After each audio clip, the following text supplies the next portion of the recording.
All right, so you're here because you want to be in the know, right? Like when something big's about to drop, you want to know what's up. Absolutely. Especially something as huge as Lollapalooza. Oh, yeah, This isn't just a concert. We're talking like a full-on cultural event. for sure. So we've been digging deep into all the newest info about Lollapalooza 2025, Yeah. which is hitting Chicago's Grant Park from July 31st to August 3rd. Nice. So think of this as like your ultimate cheat sheet. I like it. We've pulled out the juiciest bits from this 4-day, like, mega music explosion. 4 days. Over 170 acts across multiple stages. Wow.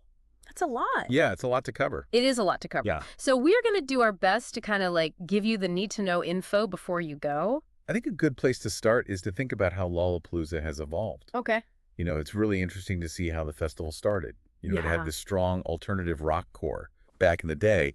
But when you look at what's planned for 2025, you see this incredible reflection of how diverse the music scene is today. Right. So pop, hip-hop, even country alongside electronic music. Yeah. It's this really fascinating melting pot of genres. It's a mix. Yeah, and clearly designed to capture, you know, that like huge variety of musical tastes that people have nowadays. Yeah, it's really evolving, just like our own playlists probably have. Exactly. Over the years. Yeah. Speaking of evolution, the headliners for 2025 really tell a story. Like, they really paint a picture of that. Oh, yeah. Olivia Rodrigo, a massive name in pop right now. Huge. She's making her Lola debut. Wow. So she's bringing all that undeniable energy that she's got. Right. Then you've got Tyler, the Creator, Yeah. Sabrina Carpenter. Yeah. They all have such distinct sounds, right? Uh-huh. Plus, you've got the immersive electronic landscapes of Rüfüs Du Sol. Okay. And AP Rocky bringing his own, unique vibes. Yeah. That's quite a mix, right? It is. It is. And, you know, it's interesting to kind of analyze why they might have chosen that mix. Yeah.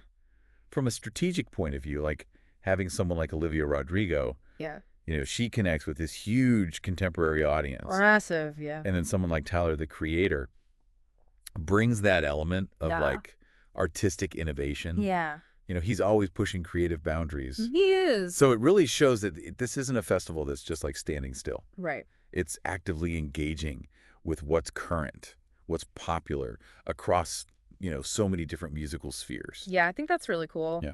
Now, for those of you who might remember the good old days of Lollapalooza, The early days. the early days, Yeah. this next one might just give you like a jolt of nostalgia. Okay. Korn is returning to the main stage Wow. for the first time since 1997. That's a long time. That's a long time ago. Yeah. It's like back when I was in middle school. Wow. So I'm very excited about that one. I think that's fascinating. Right. You know, it really shows, you know, that the organizers of the festival are acknowledging, you know, that Yeah. legacy. Yeah. And thinking about the fans who were there from those initial years. Yeah. It kind of suggests that they have this really thoughtful approach, Yeah. you know, where they're recognizing the importance of the history of Lollapalooza, Yeah. but at the same time, they are, you know, firmly moving forward. Right. It's almost like they're saying, hey, we remember where we came from, and we're super excited about where we're going. Yeah, I love that. Yeah. So talking about new directions, Lollapalooza 2025 is like breaking serious ground here. Like, tell me more. Luke Combs Okay. is going to be the very first country music act to close out the entire festival. Wow, that is groundbreaking. I know, right? Yeah. This has never happened before. Wow. So that's a really interesting indicator to me, of the changing landscape of music. Right. Country music has blown up in popularity. It really has. And I think it's connecting with such a broad audience now. So having Luke Combs as the closer, it's not just about booking a popular artist. Right. It's like a reflection of that huge shift that's happening in mainstream music. Yeah. And it's potentially opening the festival to a whole new group of attendees. For sure. For sure. So I'm interested to see how that plays out. Yeah, me too. And in another historic first room, Twice is going to be the first female K-pop group Wow. to headline Lollapalooza ever. That's huge. That's massive. Yeah. So that's a big moment for K-pop to be on a major festival stage like that. Absolutely. K-pop's global impact is like undeniable right now. It's massive. The fan base, the cultural influence, it's immense. Yeah. So having Twice headline is like a real testament to that global reach, Yeah. And it also kind of signifies a major step, I think, in the mainstream recognition of these diverse international artists at this Right. level, Yeah. headlining a major U.S. festival. Right. It's a real landmark moment, both for Lollapalooza, but also I think for K-pop's presence in the Western music scene. For sure, for sure. Yeah. Now, beyond the headliners grabbing all the big headlines, Right. the list of supporting acts is really deep. Oh, yeah. So we're seeing names like Gracie Abrams, Okay. Doechii, Yeah. and it tells me that they're really aiming for a comprehensive lineup. Right. They're not just relying on that, top tier. I think that's where you see the strength of a festival. Yeah. Often it lies in the undercard, Yeah. the artists that are performing throughout the day. Yeah. That's where a lot of attendees discover their new favorite bands. Yes. And experience, a wider range of music. For sure. So including artists like, Abrams and Doechii, I think shows this commitment to showcasing not just established talent, Yeah. but also emerging talent across a bunch of different genres Right. and offering a richer experience, for you guys, across those 4 days. For sure. So if you're thinking about making the trip to Lollapalooza, Yeah. what do you need to know about actually getting in? Let's talk tickets, because this is key if you actually want to be there. This is the important part. This Thursday is the day to mark on your calendars. Okay. Pre-sale kicks off at 10 a.m. Central Time, Right. and it only lasts for 1 hour. Oh, wow. So that's your golden window Yeah. to snag those 4-day passes Yeah. at the absolute lowest guaranteed price. That makes sense. So, that limited time pre-sale window, it's pretty standard for festivals. It is, yeah. But it's effective. Why do you think that is? I think it rewards those who are really keen, you know? Yeah. The super fans, they're the ones that are going to be there right at 10 a.m. clicking refresh. Totally. And it creates that early excitement and momentum. For sure, yeah. If you are serious about attending, Yeah. that 1 hour window is when you need to be online. You got to be ready. Yeah. Yeah. And if you miss that early bird special, Right. don't worry. Okay. The general on sale starts right after at 11 a.m. Oh, okay. Central Time on Thursday. Just be aware that once that general sale starts, Yeah. those ticket prices are probably going to go up gradually as they sell. Makes sense, supply and demand. Exactly. Yeah. It's also worth looking into the different ticket tiers that they have available. Oh, yeah. Fill me in. You've got your standard general admission, Yeah. gets you in the door. Why? But then there are options like GA Plus, Okay. which offer some extra perks, Oh, like what? like faster entry, Yeah. exclusive lounge areas. Very nice. A little bit of luxury. It's a little luxury, yeah. Yeah. And then if you're looking for a more premium experience, Okay. the VIP and Platinum packages come with even more amenities. Oh, wow. So it allows you to really tailor your festival experience to, what you're looking for and Yeah. what your budget is. Budget is key. Yeah. Yeah. And for those of you with younger music fans in the family, Okay, the next generation. the next generation, Yeah. Lollapalooza is continuing its tradition of Kidzapalooza. Oh, I love that. Where kids 8 and under get in absolutely free Awesome. with a ticketed adult. Very cool. It's a great way to introduce the festival experience to those little ones. Yeah, get them started early. Early, yeah. Yeah, I think that's such a thoughtful element, Yeah. It makes the festival more accessible to families. Right. And it helps build, this broader community around the event. Yeah. It's not just for, hardcore music fans. Right. It's creating an opportunity for a wider range of people Yes. to engage with live music. Yeah, I think that's really great.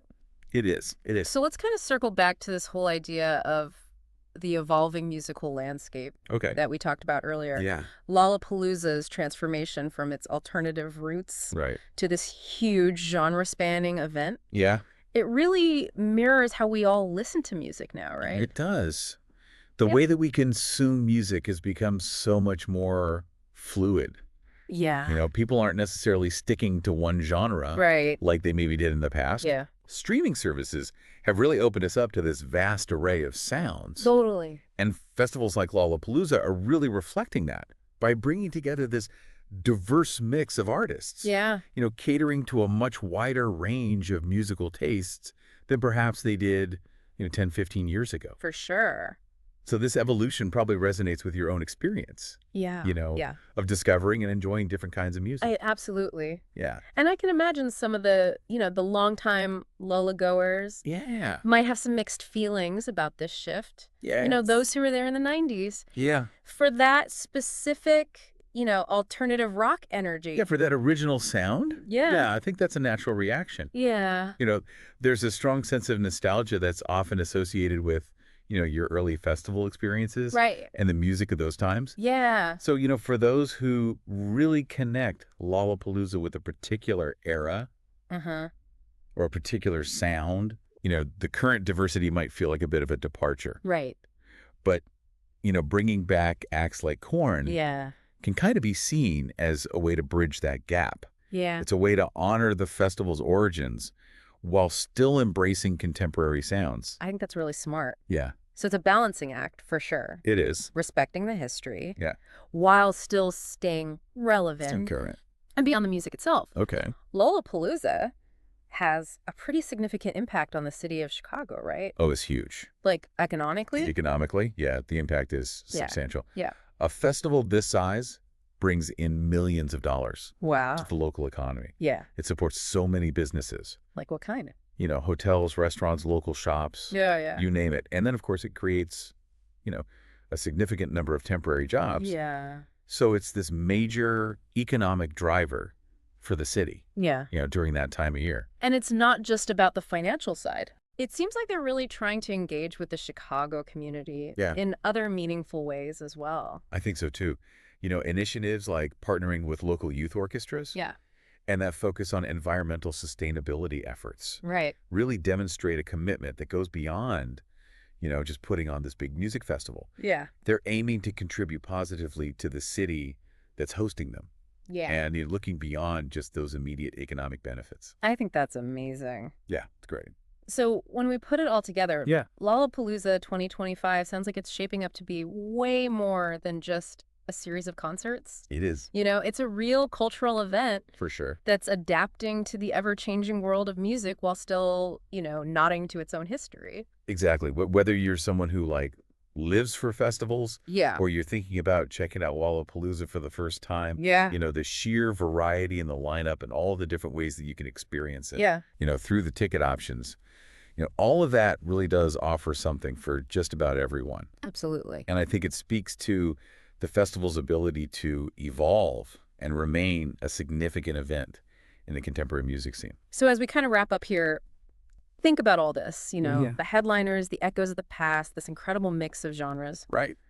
Here's something to think about. Okay. In a music world that is constantly changing, Always evolving.